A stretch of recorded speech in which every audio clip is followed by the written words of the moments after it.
And this is the two new Teresa's. So we're just checking brake pressure. Hi guys, welcome back to another video.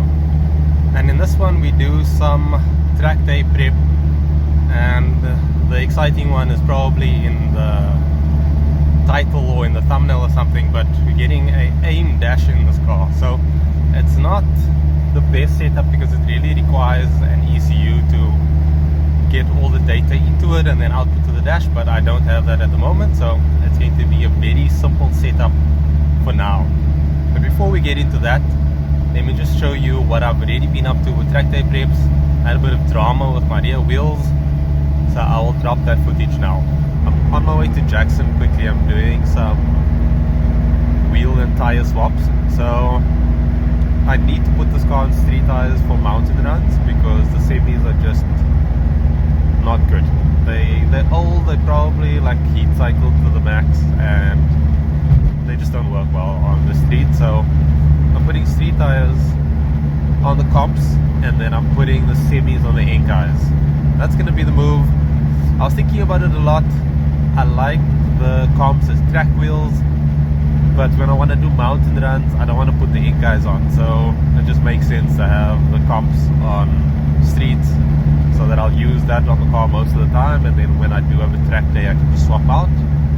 I'm quite lazy with swapping out, so the Mk2s will probably be on the car a lot of the time, but yeah, that's the move. On my way now. It's a Sunday, so it kind of goes quickly because there's not a lot of people, so yeah, it should be a fairly quick process. Also bought two new tires, which is going on the front, so that will be nice.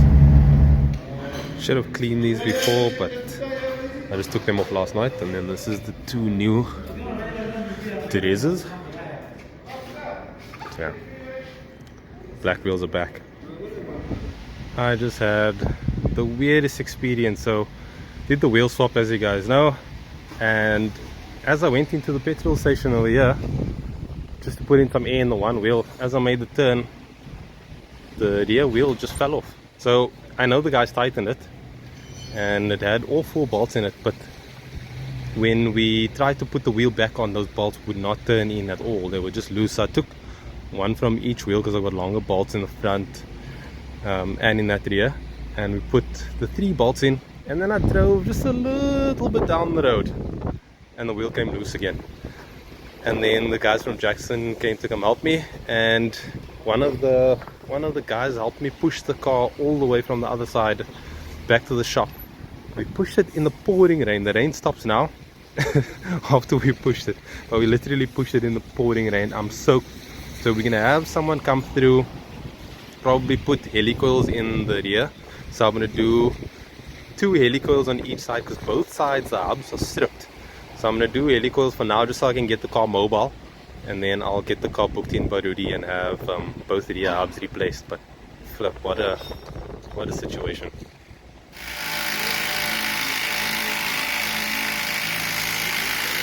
Yeah, this guy sorted me out. Thankfully I can cruise the car home and I'll have the hubs replaced. Okay, so I got the car safely to my parents now. It seems okay. It's about to rain. I just want to wash it.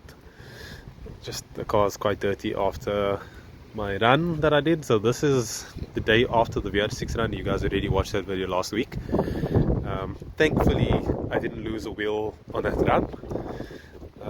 So on this side there's literally only 2 holding it in place. But it seems okay. I'm just going to give it another, apologies for the wind, but yeah, this car's filthy because of just hands touching it, moving it around, pushing it. Yeah, so give it a quick wash and then it will get sorted in the week. So yeah, it is what it is. Just let me give you a quick update on what happened here. So Rudy fixed this by re-drilling the hub. So because the disc and the bearing is like, it needs to be pressed in, and it becomes quite an expensive exercise, so you just put in 4 extra holes and torqued it down, and now it's holding. So I've basically got two 4x100 holes in the back here now. I just need to mark them so that when the wheels come off I know what's what. Okay, so replace this guy. This was the issue, so it just wasn't holding the bonnet, and then that is why it went popping on that run. And if I can show you in there, it's now got a sandwich plate for the oil cooler. Got an oil cooler in there now. I brought Rudy 2 oil coolers, but he had one with fittings and all of that, so we just used that instead.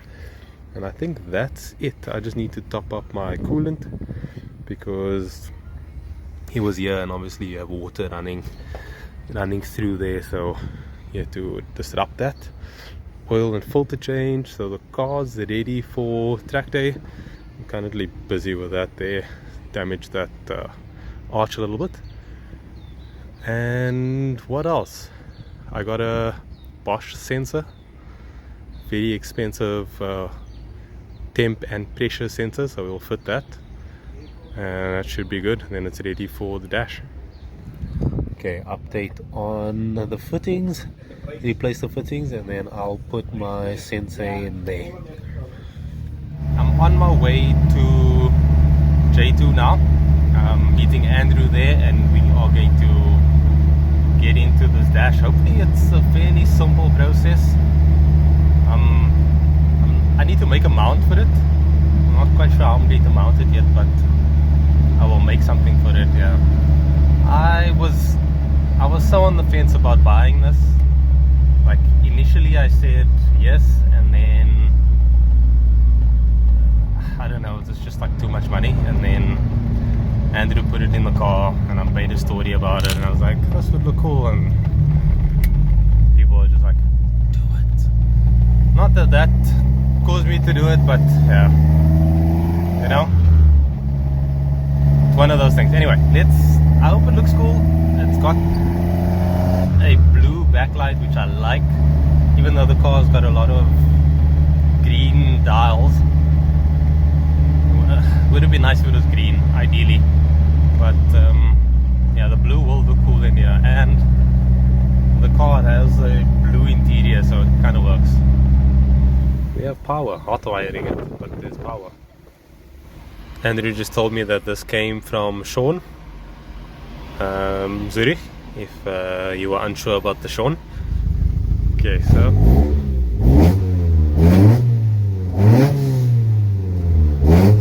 I don't think it's right though, that thing is moving.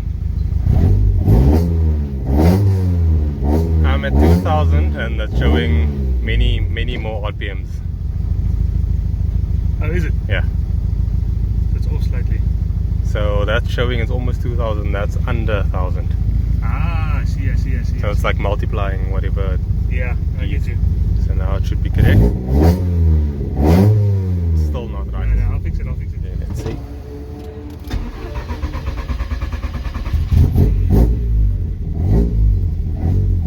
So I'm gonna keep it at 2000. That's like 1.8. Yeah.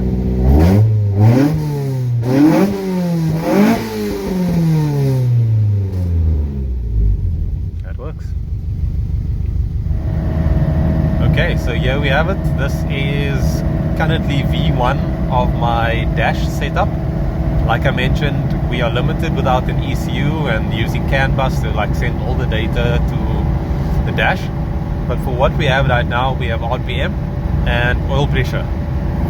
So you can, and what's nice about it is it responds so quickly. If you compare it to like that gauge, that thing is so slow. So that's a real win. And then tomorrow we're going to add a resistor so that we can get the oil temp in here. So once oil temp, oil pressure and RPM, that'll be a good place to be for now until I get an ECU for it or CAN bus, and then we can send all the things, get all the sensors, really get this like sorted. So yeah, I'm quite pumped. And then I'll do away with some of these, maybe just get air fuel ratio gauge, and I'm not too sure what else, but I'd like to get this car on flex fuel and all kinds of nice things. yeah, I'm kind of on a roll now. Once you do something, you're like, yeah, let's keep it going. I'm currently on my way to GNA. They've got like this Saturday market thing going on. I didn't go last week because I had the VO run, and going around this week. So Gunther said they're going to be swapping things out every week. I'm quite keen to see what's available. I do need brake fluid, so I'm going to get a bottle of brake fluid, and then after that I'm going to gooi work because I need pads. So I'm not too sure if I've got enough for the next track day, but I'm just going to buy another pair just in case I do need it. And then I'm going to brake super service soon. I'm going to do the car, just get the car checked over, check the brakes. It's feeling a bit spongy, so I'll just do all of that. So you said this is the Dakar Bucky? Yeah. The Kevlar doors that we use. All panels, the bonnets, the fenders, everything's out of Kevlar. Yeah, that's cool. And then there's normally like pockets in here with zippers. They put their wheel gun in there, they put the sunglasses in here and tools and stuff. That's inside there. Very Nice. cool. You can look at the back here, there's a bonnet here as well. Give you an idea. I'd definitely like to have a look.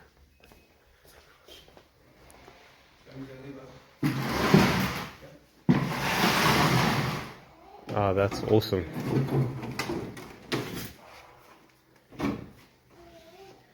And it's signed. All the regular ones are white. Yeah, that's nice. That's very nice. Oh, this thing is cool. 54 and stuff like that. Oh, flip, this But is I'm cool. changing it to manual now. Used to be auto. Main. Putting on the Dave Engel throttle bodies. Oh, nice. So all the panels, there was a lot of Kevlar panels, and I'm busy doing the whole inside out of Kevlar Ah, I see it. with the NASCAR dash unit and stuff like that. Oh, this is epic. Yeah, there's only one. And there was only 3 of them came into South Africa as road 100. Oh wow. And there's the engine. We just redid the engine. Chevy big block. When do you even get time for any of these? No, I don't. Well, you'll be surprised, eh? There's a couple of Mustangs and stuff like that. That's, So Mustangs are very quick. yeah. Yeah, this is cool. But yeah, there's not another. Okay, so I didn't get anything at their market. I just got the brake fluid. This is what I run, and I've got some left, but I just thought I'd get another bottle just so that I know I can do a full flush if required. Yeah, so I didn't really see anything that was like I needed to buy. I'm proud of myself. So yeah, going through to gooi work quickly, get the pads, and then we'll get cracking on the dash again. I don't know if you guys can see it, but 850 Volvo. Look how cool that is. Just spoke to the owner quickly. He said it's one of 2 manuals in the country, which is, yeah, that makes it super rare. Oh, that thing is nice. Like, you just don't see those 850s. Anyway, I should have actually done a walk around for you guys, but I was in the moment. So while I sit in this horrible traffic, I'll just show you. This is the pads that I get. So I run 256mm brakes on the Mark II, and I run these DS pads. They are, for the price, they are really good. So I think I just paid like 1.6 for the 2 pads. Yeah, if you know track days and racing, that is very cheap. So I run 256 and it stops the car. Yeah, and I run a normal Ferodo disc, so it's nothing hardcore. It stops the car at the current pace, which is the end of the back straight. I'm doing like 194 or something, and it stops the car fine.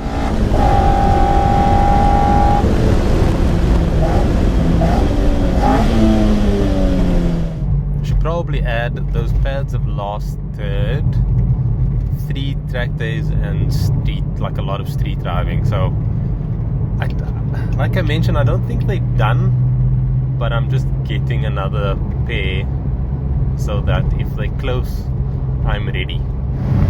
I'm on my way to J2 now. Andrew has been waiting for me, which is so weird. I'm usually waiting for him. So yeah, we're gonna try and get the oil temp in here now. I'm really hoping it's a smooth process. Andrew is currently busy trying to get the resistor in there. So the workshop's not full, but there's this caddy that's blocked the entrance. Like there's literally nothing else there. Oh, there's another car there, but other than that, it's empty. So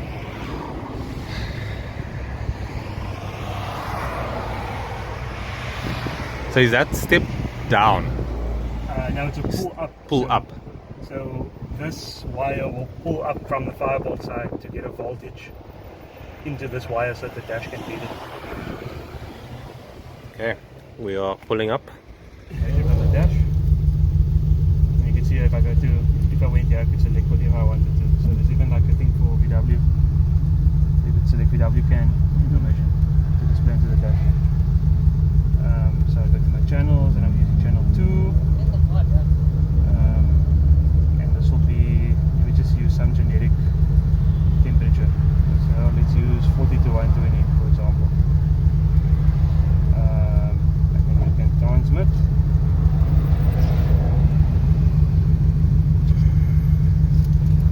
And then on the system configuration, I'm waiting for this to send through quickly.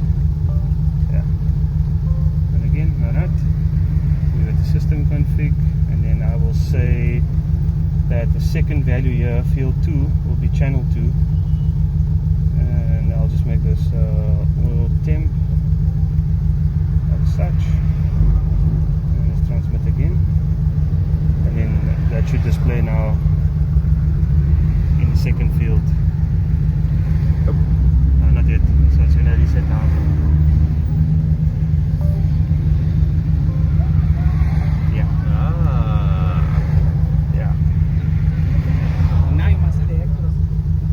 Got oil temp set up, and Andrew's adding the warnings quickly. Probably might not see it, but we'll see if it's gonna do a thing.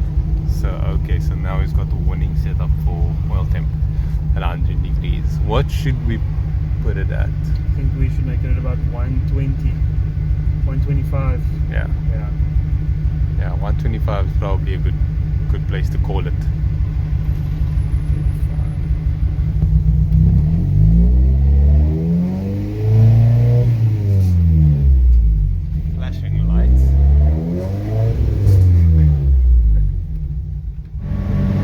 So, update on oil pressure.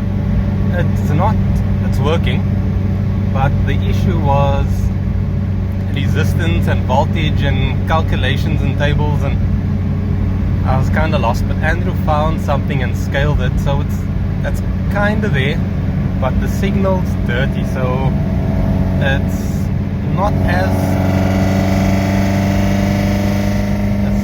as smooth as it should be. Like, it doesn't hold the temp, as you can see. It's sort of just like moving around, but I have an estimate of what my temp is, like 100 degrees at the moment, which you'll see it like sort of goes to like 84, but that's not correct. So like that's oil, coolant temp is around 90, and then oil temp is around 100, so it's a good gauge.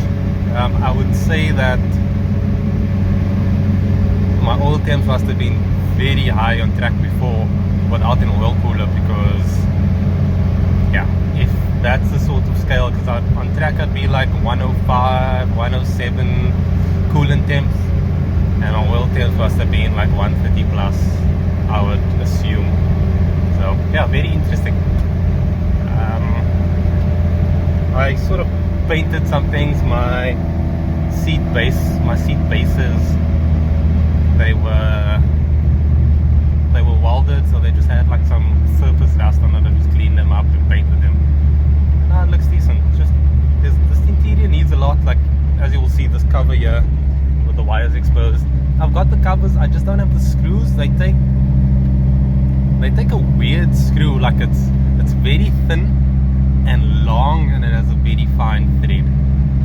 I just can't find them. So if I find the screws, I can put the covers on. I need to do it on both cars. I don't know where the screws went, so yeah, it's a bit crappy, but anyway, yeah, that's that for now. I think next is wheel alignment and brake things.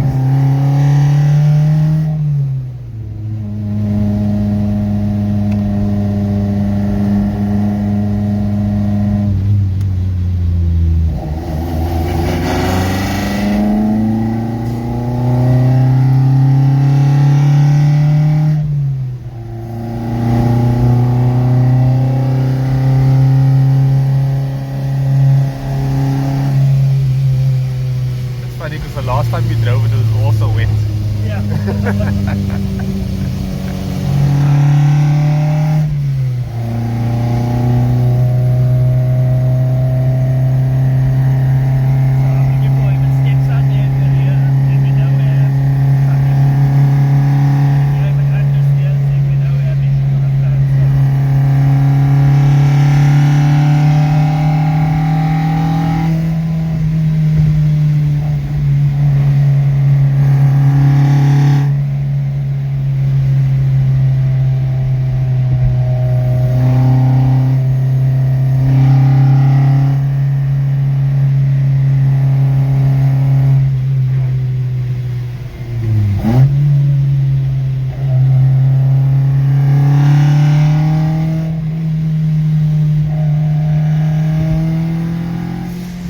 Show you guys what this pad looks like. There's quite a bit there. I was concerned, but we have found that the caliper is sticking. So the guys at Brake Super Service is going to check it out for me. Yeah, my brakes are feeling quite spongy, so we're going to do the front. But yeah, I'm actually quite surprised by how much pad is left. But yeah, front's not coming off. So we'll check to see if there's anything they can do to sort of like free it up, because yeah, sticking in the brakes is feeling very soft. And then hopefully that's it. Robin's just going to do a nut and bolt check and just see that everything is fine, and the car should be good to go. I can just do alignment, should be ready.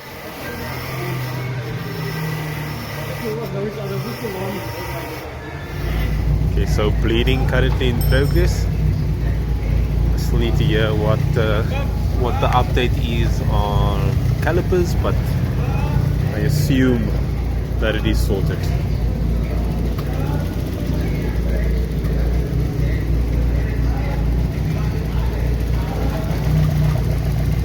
Yeah, my fluid was actually looking a bit dark before, now it's looking much better, so that's a good thing.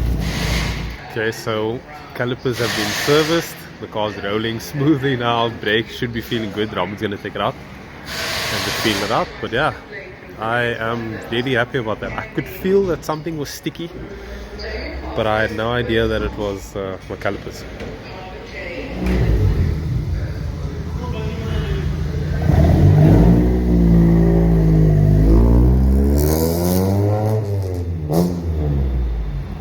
So we're just checking brake pressure, which is quite nice. One of the things I like about Brake Super Service.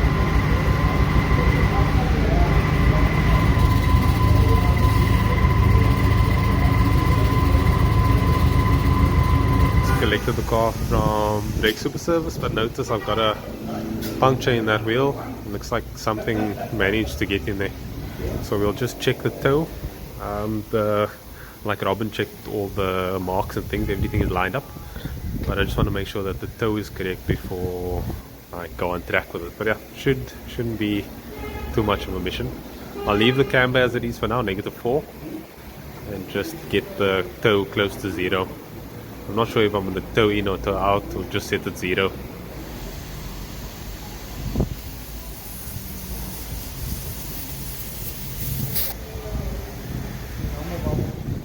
Yeah, that's perfect.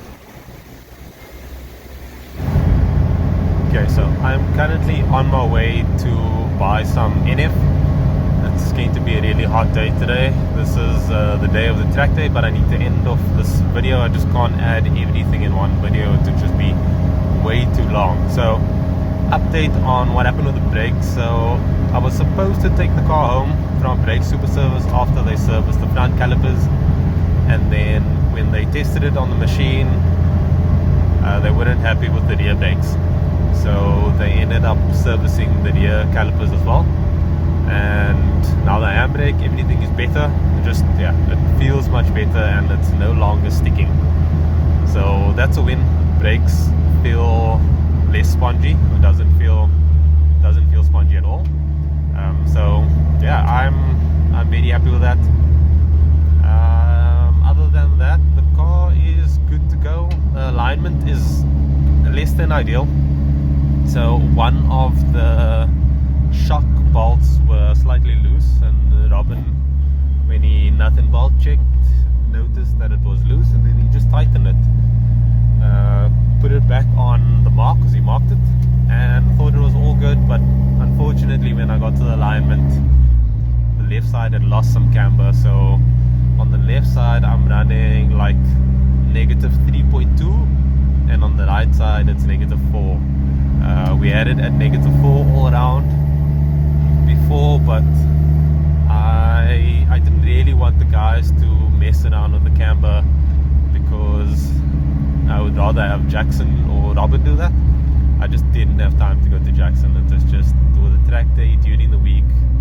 It's just a bit of an awkward one. So camber is less than ideal. It should be the other way around. It should be less camber on the right and more on the left, because there's a lot of right turns and you sort of lean on the left wheel a lot more. So, and my wheel is slightly off, so that's straight and it's not straight. So it's okay as long as the toe and everything is fine, because the CV boot on the left side was changed, so the toe needed to be cleaned up.